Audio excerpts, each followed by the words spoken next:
to The Wrap. I'm Jenny Horn, here to take you through today's market action. Let's look at where markets closed to end the day. All four major indices closed the day higher. The S&P 500 gained about 1%. The Dow Jones Industrial Average rose about 0.7%. The Nasdaq 100 was the best performer, gaining around 1.8%. And the Russell 2000 added about 0.5%. Now taking a look at the leading and lagging sectors on the day. 9 of the 11 S&P 500 sectors closed in positive territory, led by gains in tech and communication services.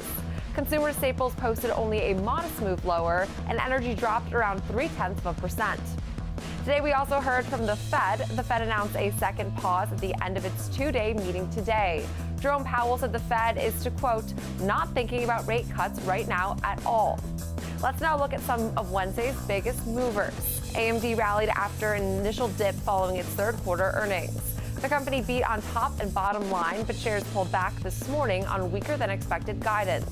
AMD recovered later in the day, closing up around 10% due to PC demand recovering and a strong outlook for its AI-focused chips. Qualcomm is rising after its first quarter outlook came in better than expected. The company's fourth quarter earnings topped expectations, while sales also beat but dropped 24% from last year.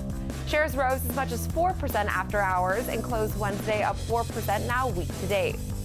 And Paycom suffered its worst day on record after reporting mixed earnings and issuing weaker than expected fourth quarter guidance. Several analysts downgraded the stock in reaction, including KeyBank, Mizuho, Deutsche Bank, and Oppenheimer. The stock closed down almost 40%, putting its price now 60% off 52-week highs.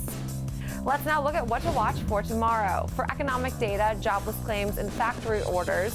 On the earnings front, before the open, we'll be watching Palantir, Shopify, Eli Lilly, Novo Nordisk, and Starbucks. After the close, Apple, Block, Carvana, and Coinbase will release. That'll do it for The Wrap. I'm Jenny Horn. Remember to tune in 24/7 to SchwabNetwork.com.